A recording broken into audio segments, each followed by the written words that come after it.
All right. Welcome, everybody, to this special edition of the Assembly Call, special Selection Sunday edition of the Assembly Call. Obviously, a disappointing Selection Sunday for your Indiana Hoosiers, as Indiana, despite all of the quad one wins and the solid resume that they put together before the calendar turned, the Hoosiers were not selected for the NCAA Tournament, but Indiana will be in the NIT Tournament. And so we assembled an esteemed panel of bracketologists and IU analysts to talk about it tonight. We've got the coach, Brian Tonsoni, here with us, head of Delphi Bracketology. We've got Galen Clavio here. And, of course, we've got Andy Bottoms here. And so we're going to break down the NCAA Tournament bracket and kind of talk about, their thoughts on how the bracket was selected, some of the issues they had with it, what the committee got right, what the committee got wrong. But I guess, gentlemen, let's just open. I'll give each of you a chance to just make a quick opening statement just on the day overall, and then we'll dive into talking a little bit about the NIT to begin, because that's obviously the tournament that Indiana is in, and so we want to talk a little bit about that, before we talk about that other tournament.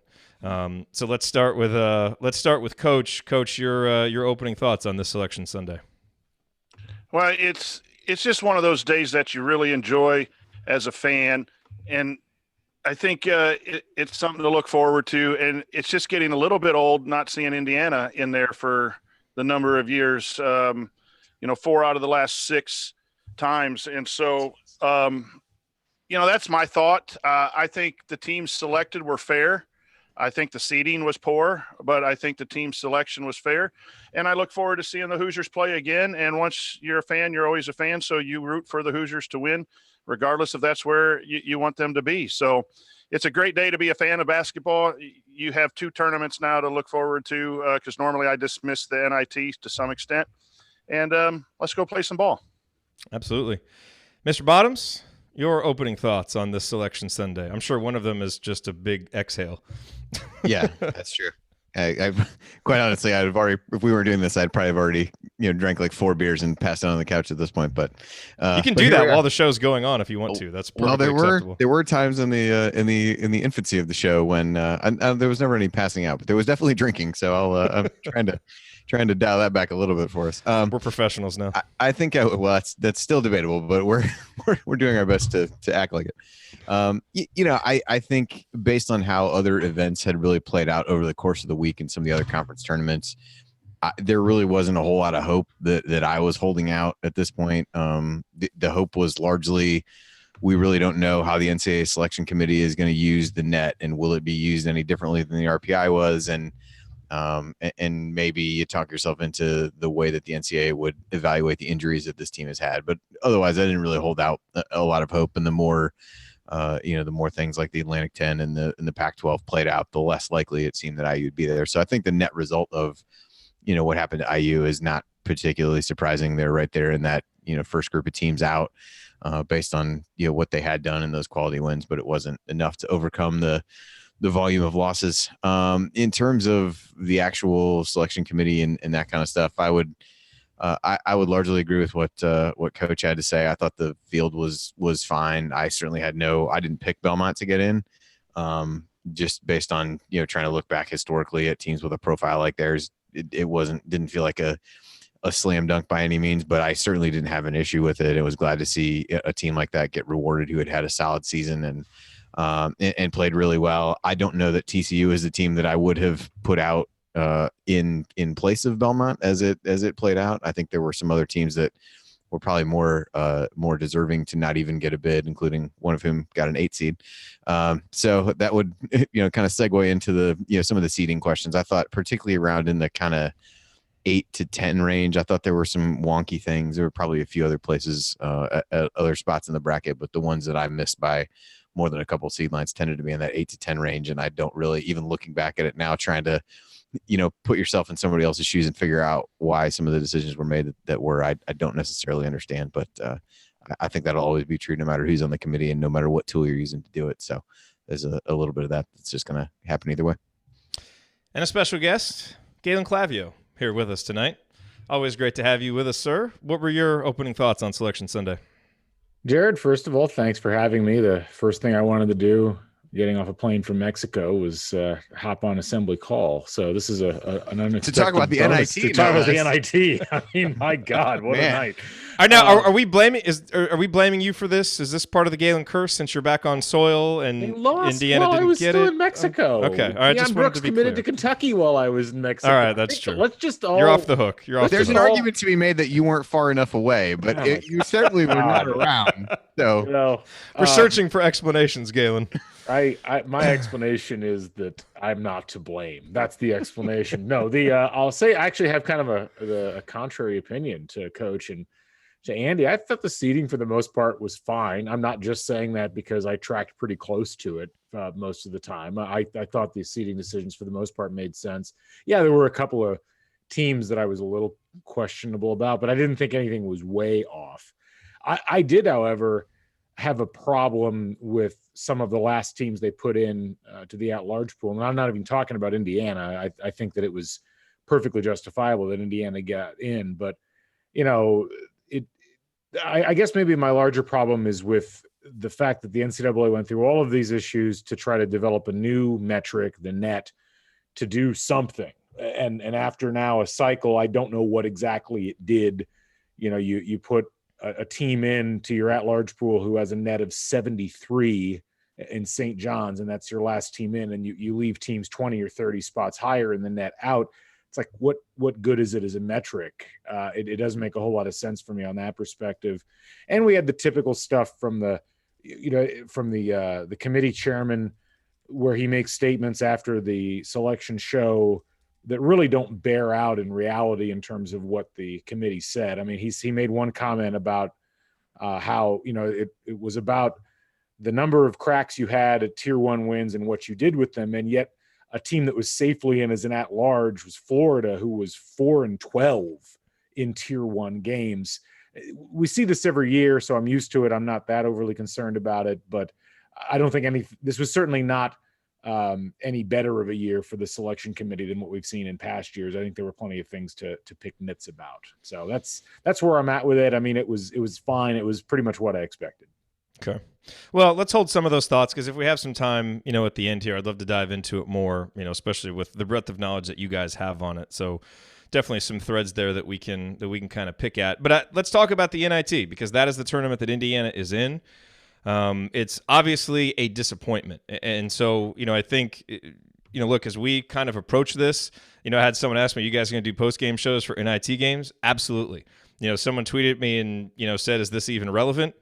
I don't know, man. I use playing basketball. It's relevant to me, you know, like this is disappointing, but I think it's important to remember that you do have to earn an NIT bid. You know, like it is very much a consolation prize. It is not the standard. We should all be disappointed by it. It needs to get better, but it is a small step forward from last year, and the team did have to do some things this season to get that NIT bid. And so I'm going to approach it with, you know, hoping that the team can get the most out of it, can play as long as possible, try to end the year with some kind of positive momentum. And there's nothing that can happen in this tournament, I don't think, and you guys can disagree with me if you feel differently. There's nothing that can happen that can really ultimately change the perception of this season and the disappointment, but it can at least give us something positive here at the end of the season. It gives us a chance to see guys like Juwan Morgan and Romeo Langford and Zach McRoberts and Evan Fitzner play. And, you know, I don't know. I just like watching the Cream and Crimson suit up and play basketball. So that's kind of how I feel about it. And, you know, I think it's perfectly reasonable to let everybody grieve for Indiana's 2019 NCAA Tournament appearance however they want to. And so if they're not excited about the NIT tonight, that's fine. But I think, you know, the fans that come back and show up Tuesday night in the arena, show up to watch the game, all of that stuff, you know, I feel like you're with your team in the down times and you're with your team in the good times, and it makes the good times even sweeter. So I hope most IU fans will come around and try to approach this with as positive a mindset as possible. And certainly I hope the team does that as well. The details, in case you missed them, Indiana plays Tuesday night, March 19th. It's coming right up, 7 o'clock. They play St. Francis of Pennsylvania, the number 261 team in KenPom. We'll talk more about them on Banner Monday tomorrow. And then if Indiana wins that game, they would face the winner of Providence or Arkansas. So a potential rematch with Arkansas if Indiana and Arkansas can both win. Obviously, that's going to be a tough matchup for Arkansas there against Providence. So, Galen, I'll start with you here on the NIT as we look at this, and we talked a little bit before we went live. It sounds like from a ticket perspective, tickets will be $20. There will be free parking. It'll be GA seating, which seems like a good way to, make this an accessible event, make it an affordable event, try to get as many people there as possible. We know that there have been NIT games in IU's past history that there's not been a lot of enthusiasm for some of those. Sometimes we didn't even want to play at home. Thank goodness we're not making that idiotic mistake this year. But as you kind of look at this from, being there on campus and how you feel about it, how you think fans will feel about it, what are your thoughts on Indiana and the NIT right now? Well, I think the athletic department made a good move in making tickets affordable, making parking free, because I don't know that there's going to be a huge amount of excitement about this particular game. This is not a marquee opponent that IU's playing. It wouldn't be, because it's the way that they do the seating. Every team that won a regular season conference title but didn't win their conference tournament and get an automatic bid to the NCAA gets into the NIT. So you're going to have some teams that are relatively good. I think Providence and Arkansas, the potential second round opponents, are definitely very good. Then you're going to have teams like St. Francis, who is really bad. I mean, this is a team that only has 16 wins against Division I opponents. Did they win the regular season of their conference? Is that why they're tied for the regulars, and they won some arcane tiebreaker in the Northeast Conference? Not exactly a banner conference for college basketball. So this is about as low pulse of a game as I think you could get for an opening round NIT game at home, at least in this era. Certainly, if it was like 14 years ago, we could have a different conversation. But look, I think there'll be some interest from fans. I'm not sure about students at this point. I just don't know if this is going to move the needle. But I do think that from a draw perspective, this is about as ideal as you could get for Indiana. You get a game you should win easily. You're facing a really, really bad offensive team, a team that can't shoot the ball from outside. And, it should be one of those situations where it segues directly into another home game. So even if you don't have a huge crowd for this one, you'll be able to build some momentum. People get a little more interested because you'll be playing a name opponent, hopefully in the next round. And yes, I am looking completely past St. Francis in this game. I'm sorry, maybe that's bad luck, but hey, I'm bad luck anyway, so it doesn't really matter. And, I think that that's going to be important. If IU wants to get crowds for the NIT games, they're going to need to have people realize that, hey, we got a shot at doing something in this. And maybe they get 7,000, maybe they get 10,000, maybe they get less than that in this first game. I think a lot of it's just going to depend on whether they can get people hyped up and get students off a spring break out into Assembly Hall. The great irony of this game is if Indiana had scheduled St. Francis in the regular season instead of Arkansas, they're probably in the NCAA tournament. Yeah, no, it's a fascinating situation that we find ourselves in. Of course, if Deron Davis had just made that tip, we're in the NCAA tournament, and if, oh man, there's going to be so many of those that just make this so frustrating. Don't do that to yourself. I know. Andy, I'm guessing St. Francis, you're obviously an encyclopedia of knowledge about these teams. We always lean to you. Do you know anything about St. Francis other than what you can view from their KenPom profile? I think they were one of the preseason favorites in their league. I seem to recall having them in my preseason bracketology. They had a lot of guys back from that team and didn't start out the conference season pretty well, but then went on a run and ended up, that league was really, really crowded, mediocre. I don't know, whatever you want to say, where there was a lot of teams within a couple games of each other. And then they lost in the final. So they've got a couple good guards, I believe, going to be typical of a team and a school that size where they just don't have a lot of size on the roster that's going to play a great deal. So which you can kind of see from looking at their, KenPom page, they've got a, 6'9" guy that they'll play, but everybody else is 6'5" or smaller for the most part in the lineups that they use most often. So, those are things from IU standpoint that will be, advantageous, I guess, from a size standpoint. But yeah, I would agree with Galen. This feels like a game they should be able to handle pretty easily. They're 330th in adjusted defensive efficiency, so that seems like a positive for IU. Offensive explosion, baby. Yeah, it's coming. So something especially with the 3-point line move back. So get excited about that.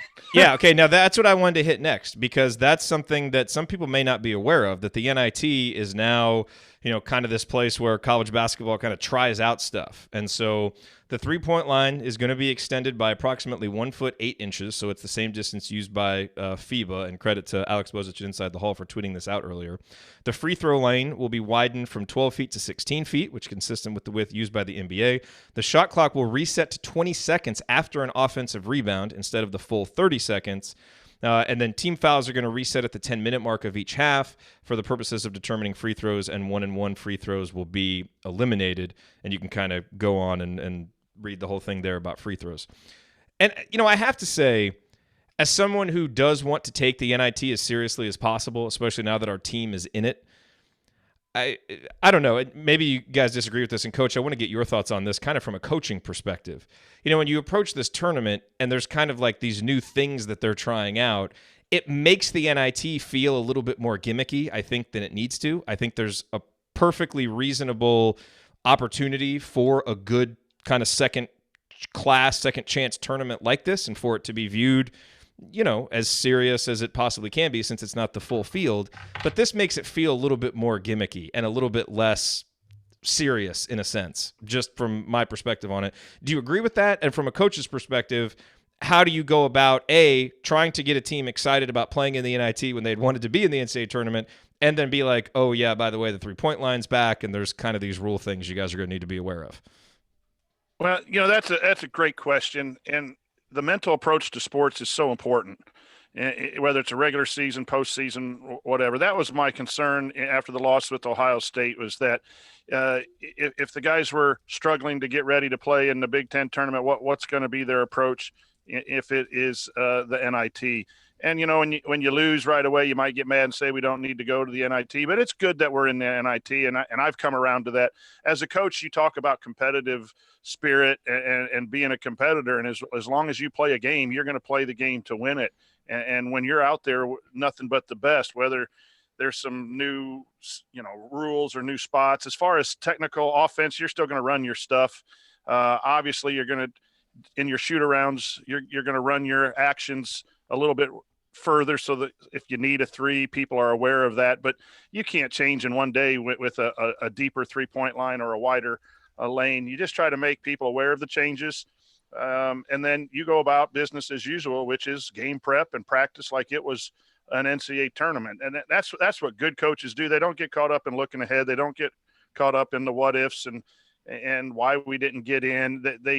They may for a little bit initially, and then they move on. And, being in the NIT is great because you get a chance to practice. And you get a chance, especially for the returning players, to get some more time on the court and hopefully stretch it out for 3 weeks. Talking about practice? Talking about practice. Andy? A couple of things I would say. I think from a rule standpoint, most of what they're doing is designed to try to create more space on the floor. So I think some of those things actually help IU, given how, kind of clogged things have been a little bit. I think a lot of that is to try to drive some of that.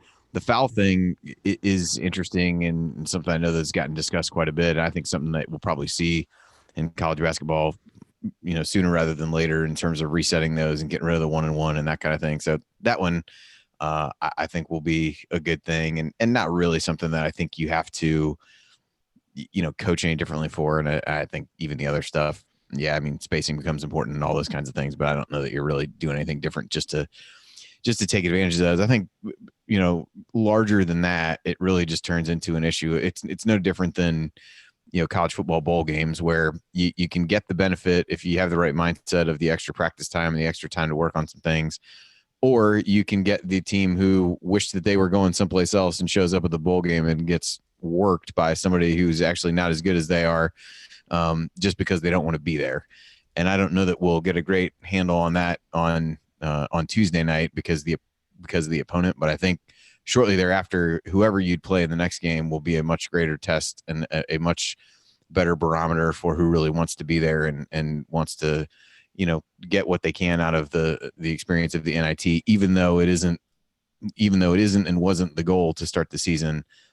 It'll be good to see who kind of embraces that opportunity versus who doesn't. And I think you see that a lot of times at teams that, just miss the NCAA tournament. They don't often go out and play well in the NIT because there's a disappointment factor of of ending up there. So it'll be interesting to see how this team, who has been unpredictable throughout the season, responds to an equally unpredictable situation.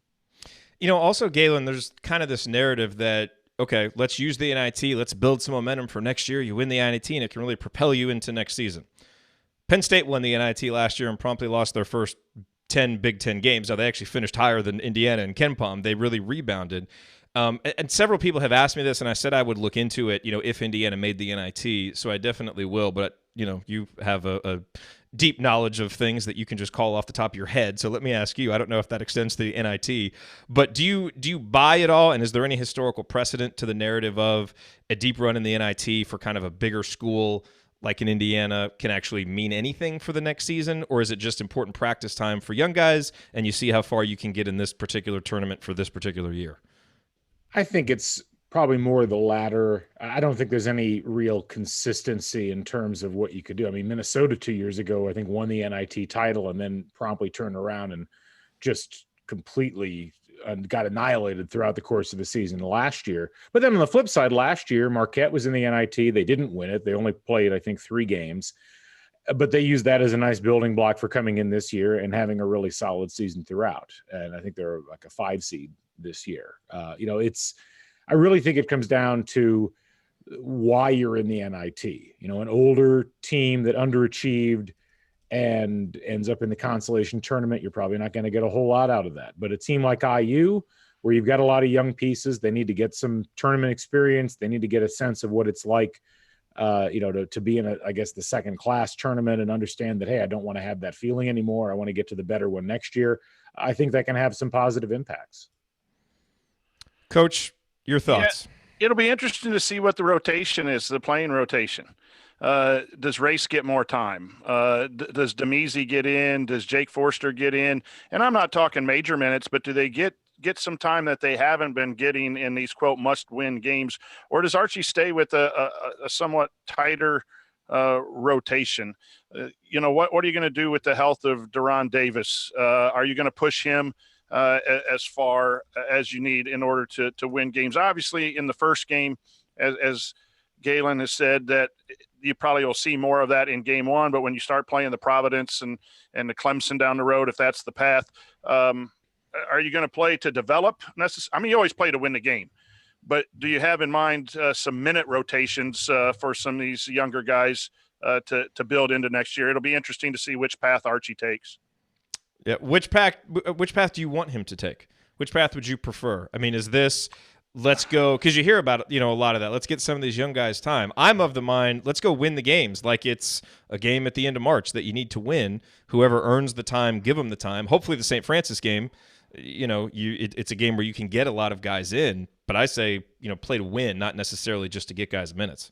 It's a weak answer to say both. You play to win and try to find some time for those guys that normally wouldn't be in there. And if that ends up hurting you, then so be it. That's kind of wishy-washy on the fence, Andy, Galen, where are you at on that? Galen, go first.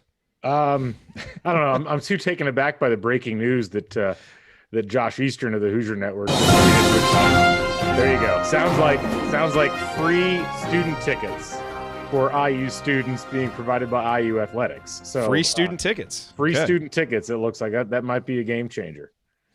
Okay, well that's good. I mean, that's smart. Yeah, I know it makes a lot. I was wondering if they were going to do that, but that certainly makes some sense. Slowly but surely, making some amends for just giving away a home game the last time. Man, that decision is just going to keep getting worse. Like, history is just going to keep frowning at that awful decision more and more as the years go by, and be like, what kind of ridiculous circumstances led to that? And we all know what they were, but it's just never going to make sense.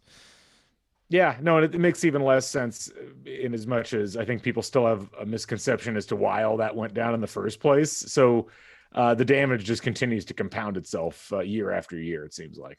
Yeah. Andy, what are your thoughts back to the rotation issue that we were talking about? It's hard. It's a hard message, I think, as a coach to send, where you're trying to be out there and you don't want to treat it as anything other than what you would treat a normal game. But there's also a little bit of the, I likened it to the college bowl example. There is a certain component of wanting to get some additional guys time and and practice and being able to take advantage of that to a certain extent. So, and I don't know that we're going to see a whole lot of that on Tuesday. I think it becomes a bit more telling in the game after that. But I also think if you want to set the tone, we're still in this early culture building time period. I think with that as backdrop, you probably treat it more like a regular game than not. And if you find opportunities in a game, the game Tuesday gets out of hand and you give the guys some additional time, then sure, I think you do it. But I also think you're trying to, create a level of expectation, culture, whatever you want to attribute it to, that if in any way it feels like you're punting on something because you're trying to give guys extra minutes, I don't think that's a great look either. And probably at this stage of the Archie Miller era, probably not a decision that you would want to make if you're in his shoes. Galen? Yeah, I completely agree with Andy. I think that there's a perception problem right now with IU basketball among the fans, among media. And I think the worst thing you could do is, the only thing worse than being in the NIT is getting bounced early, particularly as a higher seeded team, particularly playing at home. I mean, IU, if this goes according to seed, should have 3 games at home, and they really need to win all 3 of those games in order for this not to look even more embarrassing for them. And while I do think that increasing rotation minutes to give guys like Jake Forrester or Race Thompson more time certainly might make some sense long term, at the end of the day, IU needs to win these games. I mean, they need to demonstrate that the season wasn't a complete train wreck, that there is some kind of positive momentum going forward. I mean, there's a big difference between losing your last 2 and winning, say, 7 out of your last 9. And I think that IU and Archie Miller probably know that, but hopefully that's what they're looking at as they go into these games. Yeah, it's interesting. And the comparison is definitely imperfect. So let me say that, before I even make it. But, the women's team last year, they made the NIT, made that great run and won it. And there was so much enthusiasm. And I don't think there's no set of circumstances where the Indiana men's team could get that kind of enthusiasm for an NIT victory like the women's team did. 2 completely different programs.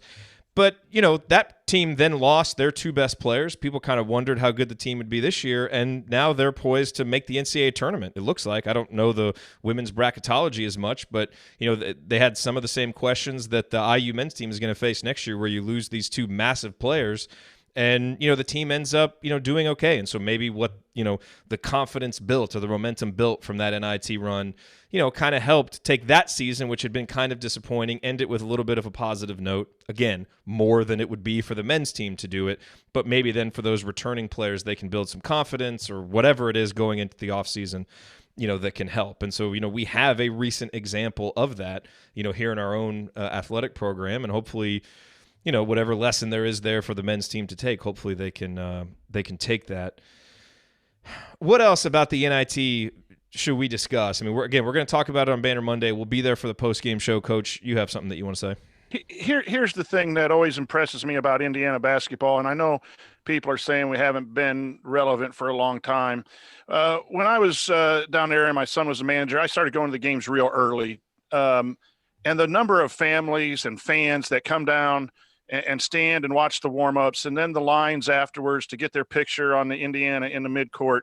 One of the better things about the NIT is it gives some people that might not be able to go pay the ticket price or get season tickets. It might afford some people a chance to go to Assembly Hall and experience Indiana basketball. And that's the reason, as well as the basketball needing to win, we need to get the winning vibe back in the fan base and everything too. And we're all on social media and we see all of the naysayers and the negative and all of that, but there's a lot of people that really, really enjoy their experience at Assembly Hall, and they wear their candy stripes. And so I think that's important too. If we can get 3 home games for our fans that don't normally get to be there, it might be a chance in a lifetime as they've sat and watched on TV. And for me, and I've been in there so many times, I don't know that I fully recognized that until I saw some of the faces of the dads with their sons and some of those things in those times when they can go and there are availability for tickets. And so That's the thing that's besides the X's and O's that everyone mentioned here are very, very important. I think that's something that's good about the NIT, and hopefully we have 3 of those games. And I would also just add, for anybody who's wondering, like, should I go? Should I care about this? There is still recruiting going on. And it is possible there could be official visits, if Indiana keeps going in this tournament, that could overlap with some of these games. And, potential players coming to Indiana that might be in the arena. And, let's let them know they're not going to see a vintage Assembly Hall crowd, obviously, but let's at least let them see, a fan base that's really behind the team. And I think all the people who go, obviously you're not going to go to a game like that if you're not supportive, but there is as there often is, kind of a small, faction of people that just seem to want to take everything with a negative view. And you hope that they wouldn't even be listened to at all, but sometimes those people are. And, for recruits who are still looking at, Indiana for this recruiting go around, probably not good for them to look at it and be like, why does a certain small section of this fan base seem to actively not like their team and not even want to give them any credit for earning, a bid to the NIT? So just keep that in mind as you're out there expressing your opinions, because people do read them and you never know who is reading them. So let me ask you, I want to get back to talking a little bit kind of big picture bracketology talk, not necessarily about this year's bracket, but, and Andy, I'll start with you on this. When you kind of look at, okay, what did we learn from this year's bracket and how might it impact college basketball moving forward? A couple big questions that I see and topics that I've seen since the brackets were announced were, and you talked about this some, where teams that had a high amount of losses really seemed to get dinged. And it almost felt like, hey, if you had just scheduled lighter, like I made the joke earlier, if Indiana had scheduled St. Francis instead of Arkansas, maybe they're in the tournament. Do you think that what we saw could have a negative impact on scheduling? If by negative we mean more kind of big conference teams, not scheduling as well in the non-conference to pad the 1-loss total? And did you see any negative impact of the Big Ten moving to a 20-game schedule in how this bracket was put together? Well, I think depending on how you answer the first question, it kind of answers the second for you in and of itself. There's definitely been some sentiment of that out there. It's a little bit hard to figure out what some of the messages actually are. I mean, you did have, again, a Florida team that got in with 15 losses. So that's 3 straight years that a team with 15 losses has gotten in. I think they've been 19 to 15 every time. So even though it was the net being used this time as the sorting tool of choice as opposed to the RPI, you saw similar things where quality wins get cited a lot. And so though that still comes up, but it's a little bit hard to, but there's also some of these, and no team, just 2 games over 500 made it since 2001. So there seem to be some somewhat arbitrary thresholds that are out there that say, we just haven't seen a team that way and, make the tournament. And it was funny, Alex and I were going back and forth when I was just, kind of going about posting, bracketology stuff. And he asked me about IU and I said, I could see a scenario where I'm wrong, but there's so many things that went against historical precedent to put them in that, as somebody who's trying to get the, predict what the committee is going to do, it's not necessarily good business to predict things that haven't happened a whole lot in recent memory or haven't happened at all for them to do it. So I do think one of the things that's come up, it seems like some people have really taken that to say, hey, go rack up a bunch of wins against lesser teams, improve your efficiency margin and do some of those things. And I think to a certain extent that's true. There's got to be some kind of sweet spot, though, where you see a team like NC State get left out because they had the worst strength of schedule and they had a lot of, quad 1 opportunities, didn't win, the kind of upper tier quad 1 opportunities. They didn't win any of them and basically beat, 2 teams that were part of the at-large field and only had, just based on how the scheduling worked out in the ACC, they beat 1 team that had a record over 500. So there's a little bit of that where you can't just rely completely on your conference to be able to, can everybody in your conference get enough wins that everybody inflates their own, net, and then every game that you play within the conference gives you a chance at a quality win.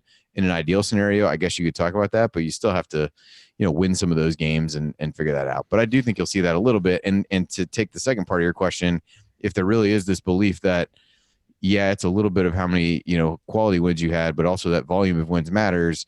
If you assume that every Big Ten team took, 2 conference games away in a year where the league was just beating the hell out of each other over the course of the season and swapped those out for 2 games that were imminently winnable for most of the teams, It certainly would have helped because I thought Iowa and Minnesota were both seeded lower than I would have expected, and really thought Purdue was the only one who got seeded higher than what I would have expected when you kind of run down the list of the Big Ten teams that made it.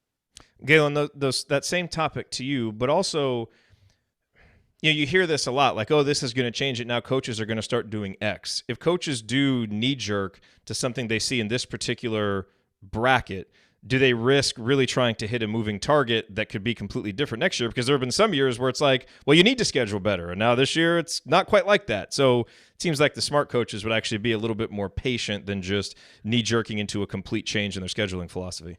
I think it's a mistake. I think people have taken the initial statements about the 20-game schedule in the Big Ten the wrong direction, and said, oh, well, we just need to schedule more cream puffs. Well, that's not really what the message is, in my opinion. The message is the 20-game schedule hurts because it takes 2 more winnable games theoretically off of your schedule. I mean, Indiana's non-conference strength of schedule was pretty average. I think it was like 185th or something around that.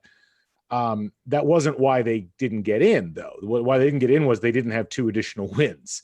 And I think what Andy's talking about in any conference year, but particularly in a year where you've got a lot of quality teams and they're beating each other up and you're picking up losses within that phase of things, I think that's going to hurt you, particularly when you compare to other leagues where you've only got 16 conference games or 18 conference games. You don't have the ability to add even like tier 2 or tier 3 level games that you could win. And so I look at it like this. I think Andy kind of hit upon what I was going to talk about initially on this, which is that it's not so much that Indiana didn't get in. And that's, I think, a separate issue. It's that almost everybody in the Big Ten was underseeded. Michigan State, I think, had an argument to be a 1 seed. Instead, the ACC gets 3 1 seeds. Michigan barely gets the last 2 seed. Wisconsin's probably a seed line below where I think they should have been. Maryland was at least a seed line below. Iowa was 2 seed lines below. Ohio State barely made it into the field. Minnesota was low. That, to me, is a product of a committee that said, hey, we're going to prioritize wins. And while I do think that the moving target issue is something that is worth keeping in mind, and you don't want to radically change things too much based upon any given year, it does seem like there is a preference for teams that win a lot of games with 1 or 2 exceptions every year. I mean, UNC Greensboro almost made this field. And you look at their resume, I'm sorry, they had no argument to be that close to getting into the field other than they won a bunch of games. And that didn't matter against who, just they won a bunch of games. So if I'm the Big Ten, I'm looking at this and I'm like, well, I've committed myself to this 20-game schedule, and I've committed myself to playing 2 conference games in December, which is completely out of the rhythm of the rest of the season. I think that that's potentially an issue long-term. And that's something that it's probably too late for the Big Ten to do anything about it over the course of the next couple of years. But if that trend continues, they should probably look at not doing it that way anymore. Well, it's also sorry. Go ahead, Andy. It's funny to jump in on the same thing. I think if you put yourself in the position of the Big Ten, you look at it in some ways as, well, I'm setting myself up to have more opportunities for quality wins, which is largely true. I mean, if you think about that, even when the league's not great, you have more. The problem is that if you have a league that isn't top heavy, and you have everybody kind of and just beating up on each other and taking a bunch of losses, it ends up hurting in a year where they do some of these things. So it's like, yeah, well, I'm giving you 2 more opportunities at a quality win. The problem is that if you go 1-1 in those or 0-2, it actually hurts you in the end. So I think it's somewhat short-sighted to look at it and say, but I would guess that somebody at some point thought like, well, this could be a good thing because we're going to get other chances to get quality wins. And then while that's true, the flip side is you're not getting chances to get other wins, which based on, kind of what we talked about is what the committee valued. And to be clear, IU lost a ton of games that they probably could have and should have won. And that's really why they got out. So I don't think anybody's laying this on the doorstep of the Big Ten and saying, hey, you shouldn't have had 20 games. But I do think it's a worthwhile conversation. But the effect on seeding, like you said, too. To think long-term about what it actually is going to mean and what the intended impact of it was versus what the real impact of it has been. The ironic thing is they did the same thing in football, and they've kept themselves out of the college football playoff the last few years by the same logic. Like, oh, we're going to play more games against our conference. That's going to mean more chances at quality wins. And the exact opposite effect has really taken place for the Big Ten. Oh, football especially, man. Just avoid losses at all costs. That seems to be the most important thing. Coach, your thoughts on this? The two most competitive conferences got hurt in seeding, the Big Ten and the Big 12. And it's been mentioned that when you go on the road in the Big 12 and in the Big 10, it's going to be very difficult to win. And I thought road record of the teams we missed more than 2 seeds, almost everyone had a losing road record, which when you play in a tough conference, that possibly can happen. Wisconsin was 500, Purdue was right around 500, and those were some of the better teams. So, the coaching staff and the schedules, you can't, Jared, you were right with the moving target, but the RPI was a heavy schedule based. Who'd you play, and who'd you schedule? So teams went out and wanted to schedule some tough opponents in the non-conference to do that. Now with the metrics, and if it is a shift towards road record and some of those things, and conference play is not supposed to be part of the criteria. It's not part of the stated criteria. And yet it seemed like this committee really was sympathetic to teams like Washington in a bad Pac 12. Oh, they didn't get as many opportunities as the guys in the Big 10 and the Big 12, where it's hard for them to get the quad 1 wins because the conference is down, but they're really a good team. And the committee does get these reports from the regional ranking systems and stuff. And I think maybe that played a huge part where the bracketologists, we don't get that information. So these people are reporting on, how they play, and they rank the teams in the West and in the South or whatever the regions are. That's a factor too. If transparency is what they're trying to do, they're doing a very poor job of it. And I've always said this, the committee does a pretty good job. In the 5 years I've been doing this, I think this is the one that has the most questions. But I still think the problem is more with the criteria and the stated criteria. And I think you can still have this bracketology, this watching of basketball that I think is great for the sport in selecting teams, but yet saying you got to be at least 4 games over 500 to get in, a bare minimum. You have to, we're going to look at quality of wins for seeding purposes, meaning who do you play and who do you beat is the number one. And again, I think people would understand that instead of saying, Washington, no wins against the top 50 and no wins against the field, and they're a 9 seed. Maybe they should be in, but maybe that was a 10 or 11. Same with Utah State. Same with VCU, only having 1 win against the top 50 program. And you got Minnesota sitting there with a lot more, and you have, some of those other teams that had 8 top tier wins in 1A and 2A. And they're well behind those teams. So transparency is an issue. The criteria needs to be fixed, and that's what causes most of the problems. But, I still think you have to schedule wisely. And really the key thing is not scheduling cupcakes. It's scheduling quad 3 and 4 teams that are going to be pretty good. And you still have a good chance of beating them, but you're not getting the 300s, the 320s. You got to get the 150s, the 200s. And here's an interesting thing that I would propose. That strength of schedule number not be used, but look at the games played against quad 3 and 4. We broke that down. Indiana had 9 and VCU had 23. So don't look at a number and the nets of all these teams and how they play and all those things. They had 23 games against the 2 lowest quads. Washington had 17.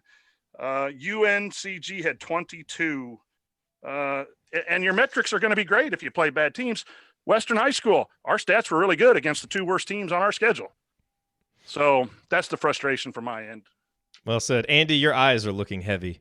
I think it's time to let you go and get some rest. I'm impressed all of you guys are still up this late, given what this week is like. So I've fit a soccer tournament in over the weekend too. It's just been it's taking it to a different level now. But by the way, real quick, how did you guys do on your brackets? I haven't hit that yet. I texted you guys. I think most everybody probably would have gotten all but 1 team right. I don't know that a lot of people had Belmont, or if they did, they probably didn't take TCU out. So I think I had. I got Belmont right and still missed 3 teams. So it was a weird year for me. Well, there you go. So I had that, and then I think I got 44, the exact seed line, I want to say, and maybe 18 within 1. I missed a few, like the 8-10 range, and then VCU I missed by 3 seed lines, and the fact that they were the top number 8 seed is absurd, but that's neither here nor there. Coach, Is Delphi Bracketology going to hang on to number 1? No, we're going to fall down a little bit. It's about time. Maybe we'll get a little break on Twitter. But you going to make those kids run some wind sprints for not holding up the standard? You guys are number 1, man. Yeah, our guys did fantastic. They do every year. We got 67 to 68 right. Our score is going to be a little lower because we had less correct, but we still had 62 within one seed line are correct. And we had 5 that were off.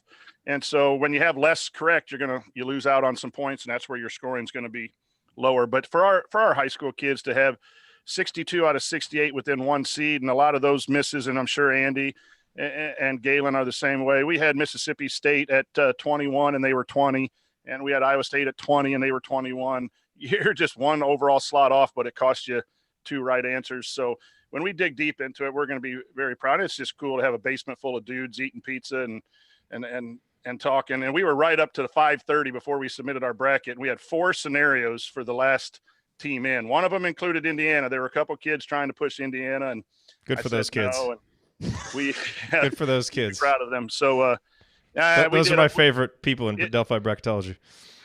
I've told people this for years. It's about the process for us, and winning is important. But when you go up against 187 competitors, it's kind of hard to go be number 1. So their pizza was on the assembly call. Everybody else's pizza. Thank you very much. I appreciate that. I'll get the bill sent to you here shortly. Thank you very much. No, we're happy to support you guys. I think it's so cool what you do. I mean, that you've gotten your students involved, and I think it's awesome. All right, Andy, let's get a final thought from you. And Galen, if you need to hop off too soon, we can get a final thought from you. But if you're good to hang around, we can talk a little bit longer. But Andy, your final thoughts on a disappointing Selection Sunday for Indiana Hoosiers fans. Yeah, I guess on some level, I'm kind of glad that things played out the way they did, so that I didn't give myself or really anybody else any more hope that IU would find a way to break some of those historical trends and find their way in. So it's certainly disappointing given what expectations were coming into the season, and then at various points during the season. It's also surprising they made the NIT given what the expectations had become at certain points of the season. So you never really know. I will say, though, after having done this 2 of the last 3 years, there are a few things more depressing as a sports fan than looking through your guide to figure out what channel the NIT selection show is on and actually sitting down to watch it. So I would prefer not to do that again, just as a more of a mental health type of scenario. But all you can hope for at this point is that the team really embraces the opportunity that they have. It's not what you wanted. It's not where you thought you'd be. And so at this point, I think it'll be, I feel like we said this a lot, something didn't go right for this team. How they respond will be telling. And I think it'll be kind of telling how they come out in this scenario. I think Archie, it looks like he put a brief statement out. Yeah, he did. Just so they're excited for the opportunity and things like that. I think if the team shows that, I think there are building blocks that you can have there where you're giving guys experience, and for these younger guys to get another, handful of games together would be terrific. I don't think we learned that on Tuesday. I think you start to learn that whenever the second round game would be against Providence or Arkansas. But I certainly hope that they embrace it in the same way that they pick themselves up toward the end of the season before stumbling again against Ohio State. And that's really will be kind of the storyline for me to look for, is really just the attitude they come into these games with, and how they play. And as I told you guys in the chat, Ken Palm updated, so 96% chance of victory on Tuesday. So again, I don't know that this game's going to teach us a great deal, but I'd encourage people to go out, another chance to see Juwan Morgan in IU uniform in Assembly Hall. And I think there's definitely something to be said for that. So again, not where everybody wanted to be, not the conversation that we wanted to be having, but we'll look forward to talking about it. And hopefully some good things are going to come from the experience overall that we may or may not realize this year, but something that we hopefully can look back on at some point and kind of look at this as another step in the process of where the program's going and where it needs to be. Although in disappointing NIT news, while Romeo Langford is apparently going to play, Ryan Phillips is not going to be here for the first week of the NIT. Now, he has his excuses. We'll let him tell you those when he comes back. But he will not be here for Tuesday night's NIT game. He will not be here for Thursday night. He does have very legitimate reasons why. Yeah. However, we're going to give him crap for it all week. Too big to be here for the NIT shows, are you? I'm mostly just disappointed that we won't get to hear his thoughts on 7 p.m. tip time for on a Tuesday for an NIT game. That's really That's the part that'll be the hardest for me to deal with. But we really got to slot that in the tier, the hierarchy of. We'll get by as best we can. Yes, we will. All right, thanks, Andy. All right, thanks, guys. So real quick, Galen, I'll lead you into. Is this a final thought for you? Are you going to bounce? I think so. Yep. So let me lead you into that. Let me just read the full statement from Archie Miller. Zach Osterman tweeted it. Mike Miller tweeted it. Quote, "It is an honor to earn an invitation to postseason play of any kind, and our program will treat it as such. We look forward to the opportunity to be a number one seed in the NIT, and our goal is to win and take advantage of the experiences that we can gain as a team."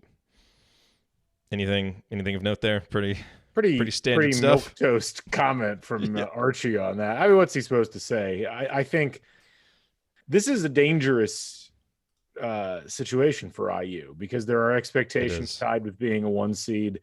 And, if your team can't get up for playing what is in essence a must-win game on a neutral court against a not very good Ohio State team, I do worry about the motivations playing in the NIT when we're, at the end of the day for the players, none of the outcomes really matter that much. Maybe for Juwan Morgan, they matter because it's his last games in an IU uniform, but I don't know for anybody else if it's going to be taken with the level of seriousness. I hope it is. And I'd love to be proven wrong. I'd love to, to see them come out and play with the kind of verve that they played in the last 4 games of the regular season. I just have my questions about that. So this is a difficult situation for IU and for Archie Miller in trying to marshal the attitudes and the energy in a positive way. And I'll be curious to see what happens. I think that ultimately IU basketball is at a big crossroads at this point. And the crossroads is going to extend out into the offseason, and it's going to extend into the end part of recruiting. It's going to extend into next year. And there's not a lot of good vibes surrounding this program right now. You just have to hope that the NIT doesn't add to the bad vibes and that maybe it gives some kind of a positive atmosphere surrounding the program heading into the offseason. IU Artifacts wonders if you think it could be a repeat of 2005. A happy moment for you two. Yeah, that was a shared moment between him and I, even though we didn't know it until 14 years later. I don't think it's a situation where you're going to see a repeat, at least in the first game. If there is, then that's real bad. Like this is not a game that IU should afford to or could afford to lose. I do think there might be some potential for that in the following game, but again, the NIT is it's roulette. You don't know the motivations of your own team. You don't know the motivations of the teams coming in to play you, and so I'd be shocked if there was that kind of a letdown in the first game. I don't know beyond that, and I think it's going to be a really weird experience because a couple of years ago with the Georgia Tech loss on the road, it was almost for the best that it happened then. Because I don't know what that situation would have been like had it dragged out longer. But in this situation, I do think that it's just going to be kind of a weird environment all the way through. Yeah, which, and I think that's kind of fair. NIT should feel weird. Like that is a fair thing for it to be. I think it's like I don't think it shows some kind of like weakness on the part of fans if you're interested in the NIT and you're going to cheer on the team. Like no one's saying it's acceptable. No one's saying it's successful. So maybe that's exactly how it should be. It should feel weird and uncomfortable, and they should be clothes that we never want to wear again, but we're just going to make the best of it this time. And that's probably how it will be, and that's probably exactly how it should be, and hopefully they can make the best of it. You don't want to be the Elgin Baylor of as GM of NIT teams. You don't want to be a veteran of the process, which is really that's more the domain of the Penn States and Minnesotas of the Big Ten. So yeah, you want it to be uncomfortable, you want it to be a little bit weird, and you want to not have to experience it again for another 12 or 13 years. Absolutely. Well, Galen, thank you for hopping on last minute. As always great to get your insight, and I'm sure we'll be doing some cross appearances on each other's podcasts here in the off season, because it's going to be a weird, like no matter what happens in this NIT, I feel like it's going to be a really weird off season because there are so many important questions that need to be answered in years 3 and 4 of the Archie Miller tenure. And there's just, how much are we going to be able to really like figure those out this off season? I don't know. We're going to be talking about them, but I think it's going to be a very frustrating off season where it's like, damn it, let's just get to next season already so we can see what's going to happen. Yeah. Not like this year where you kind of bathed in the, in like the afterglow of the Romeo announcement and everything seemed possible. Obviously, we know what happened there, but it's just going to be a totally different feeling for the offseason. So, well, thanks for having me on. Thanks for jumping on Crimson Cast last week. Coach, have a good one. We'll catch you guys later. Yep. See ya. on the flip side. All right, Coach. It's just you and me. We won't belabor this too long. Yeah, thoughts on kind of what you expect. Are you going to be with us Tuesday night for the postgame show? I'll be able to go Tuesday, and we'll see from there what's going on. Our spring break starts Thursday afternoon. I want to say a couple things. One, we missed out on Keon Brooks, and congratulations to Keon to choosing a school that you want to go to, and encourage our fans. I think most of our listeners are on board on this, but choosing a college is a very special thing for everyone, let alone an athlete. And I wish Keon the best, and then I wish Archie to continue his quest to find players that fit Archie's style of playing basketball and fit the Indiana mold that everyone wants, which is hard-nosed guys who like to compete. And so I just wanted to say that officially from my vantage point. The other thing that I'd like to encourage, too, is I think it's okay to be critical, but I want to say this. There's not an Indiana basketball player that I don't like as a person. There might be an Indiana basketball player that I don't like the way he's playing basketball or approaching the game of basketball. It's hard when you tweet and you're on a show and it's emotional. Sometimes maybe you don't think through everything that you want to say, but I encourage fans to think through stuff and make it not personal towards these guys. If someone seems like they're not caring, that's just a personal game situation flaw. That doesn't mean we have to dislike or mistreat the individual. And with that being said, I think going into the NIT and next year, we're really going to tell if there's some kids on the roster that have the best interest of playing for Archie and playing for Indiana the way that I think most of us want people to play for Indiana. And I think that's been a problem in the program for some time. And again, they're all good guys. But as this fan missing the tournament 3 times in a row, I think we need better players with better approaches to the game of basketball. Maybe not better people, but just better approaches to the game of basketball. And I think that starts here in the NIT. And I'm excited to see Armon and Trace Jackson Davis come in, and we're going to get at least one, if not a couple more new faces in. And I just think that's needed after the disappointing day today and the disappointing season, because obviously the roster and the coaching of the roster too has to come into play. But this roster was flawed with shooting issues and competitive issues all year, and was able to mask it in some come from behind games, some close wins early, some great fight at the end, but just not enough. And I think that's what was revealed Thursday, is that when all of a sudden, when there was something to lose, the tightness showed up and the lack of competitiveness. When you're 13 and 14 and playing Wisconsin, you can play free and easy.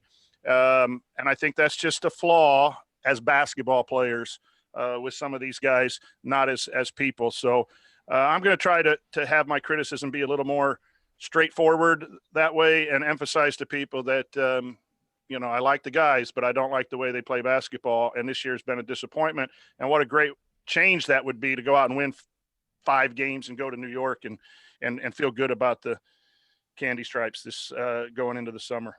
Amen. By the way, I forgot to mention banner moment today. That tweet that your wife sent earlier today, where she.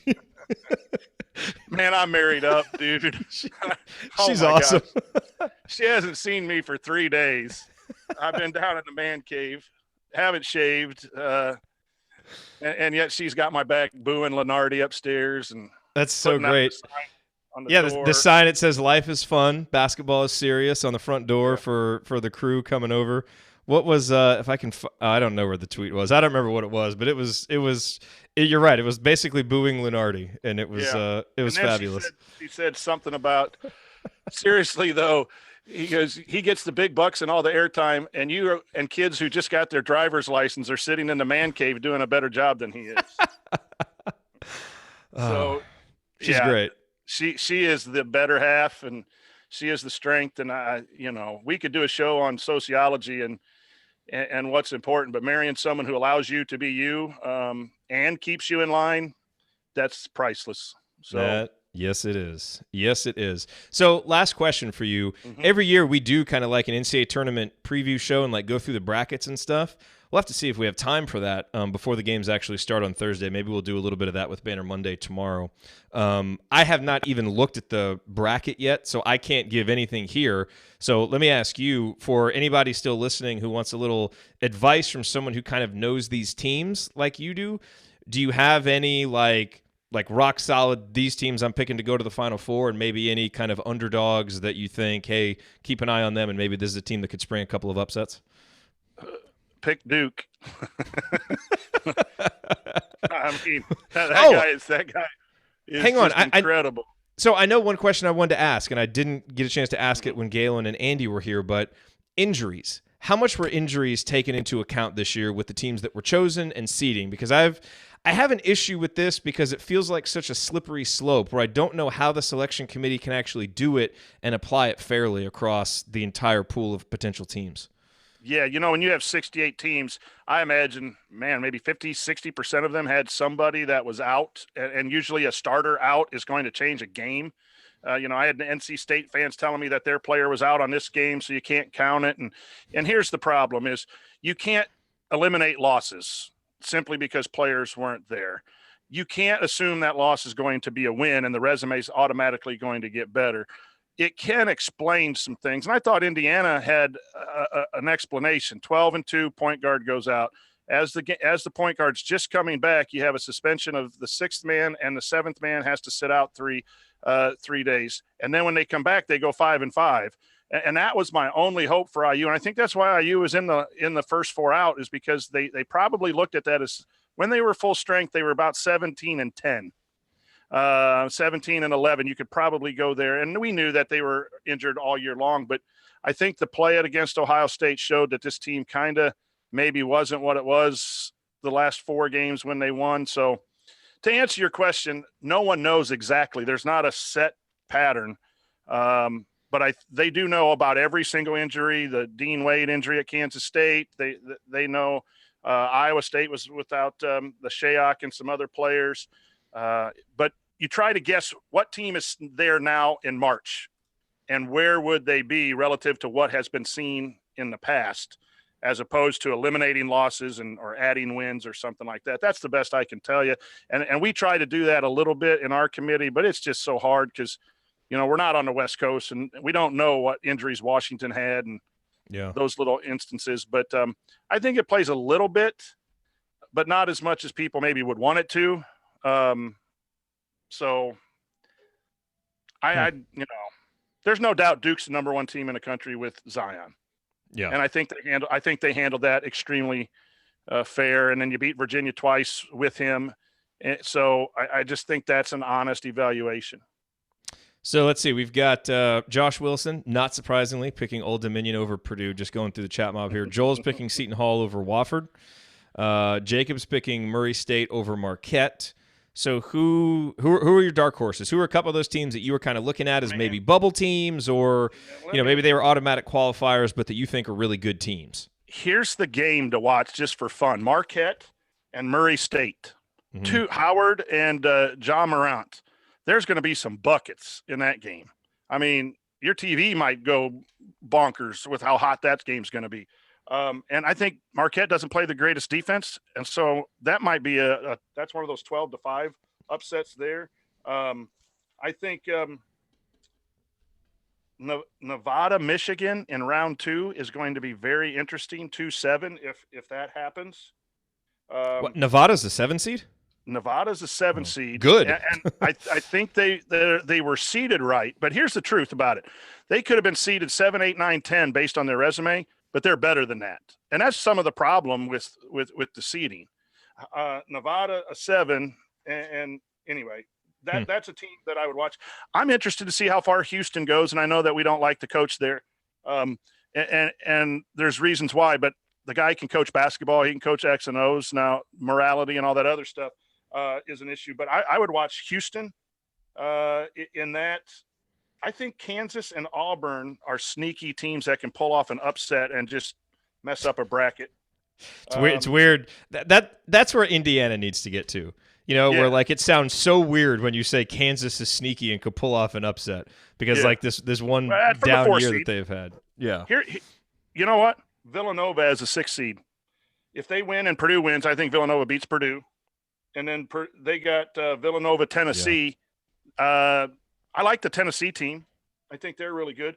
I have a feeling Purdue's going to be a popular pick to not go very far.